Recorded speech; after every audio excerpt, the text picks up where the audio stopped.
So before we start the video, I just wanted to mention we are back at the old recording space where I started out recording Gundams.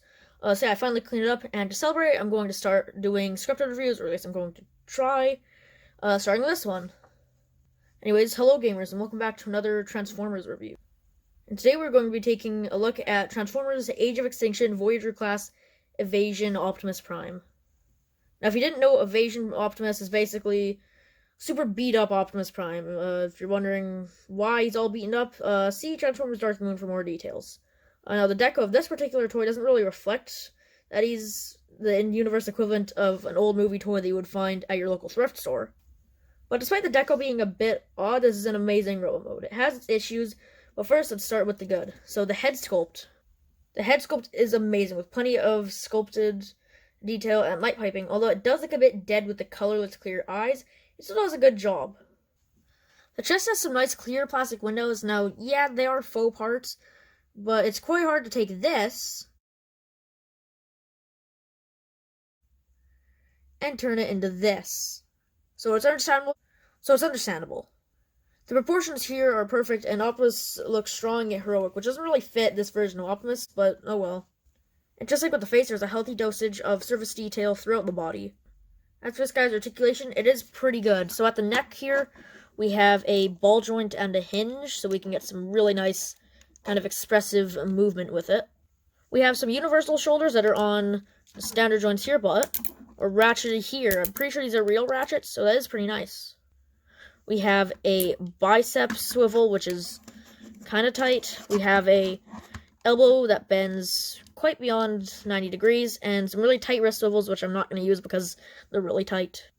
We surprisingly have a waist swivel in this guy, which is really nice. We have some universally jointed hips right here, and you can move these wheels out of the way to get more range of movement, and I think, no, they're not ratcheted. We do have a super tight thigh swivel, but again, I'm not going to move that. We have a knee bend, which goes a bit beyond 90. It's just about 90. It makes it look like a bit more with the sculpting. And then we have some nice ankle articulation. It can rock back and forth. And we do get an ankle tilt, and that's it. It goes more outwards than inwards for some reason, and it isn't even used in the transformation. So yeah, overall, pretty good articulation for the time, as it is from 2015, and this is pre-War for Cybertron Trilogy, before we had that really good standardized articulation. Now, we do have a few issues with this robot mode. First of all, like I said earlier, the deco. The paint job isn't bad, per se, with its, like, G1-inspired color scheme, but again, it doesn't really fit with this design. This is supposed to be a beat-up, end-of-the-road Optimus. This deco doesn't really mirror that, but this is understandable, since it would be pretty hard to sell an Optimus that looks like he caught cosmic rust at a toy store. The second issue, which is definitely more annoying than the first, the arms, yeah, they kind of suck. First of all, they're permanently bent, due to the transformation, I guess. As you can see, you can bend the back like this, but it just looks nasty. This isn't even where the elbow is supposed to be. If you look, there's molding here where the elbow would be. So yeah, they're permanently bent, which is... Now, because of this, we do get, like, a extra, like, a bigger elbow bend, basically. But it is still annoying, although I feel like most people will have the elbow slightly bent on their action figures, just so it looks more natural, so it's not the worst. But another issue with these arms is this is really the only case of kibble on this figure. As you can see, we have basically the top of the truck here, and then part of the window right here, which is a bit annoying, but again, it's not the biggest issue, and also glad that's the fact that there's, like, you know, no other kibble on this robot mode, really, besides on the arms, which is really nice. The rest of the kibble we get is basically just kibble that's part of the design. I guess the really only, like, the really other complaint I have with this is the plastic isn't the greatest. I don't know, there's just not much wrong with this robot mode. So overall, it is quite good for the time, and still, to this day, it's definitely the best aspect of the figure. I forgot to add it into the script, but this guy comes with a gun. He doesn't really hold it that well, but it can shoot out a little missile, which is kind of cool. It's spring-loaded.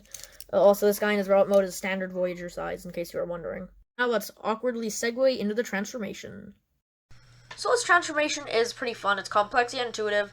The arms are very annoying because the clearance issue is kind of hard to fold them into place, and also the fact that this figure comes packaged in robot mode.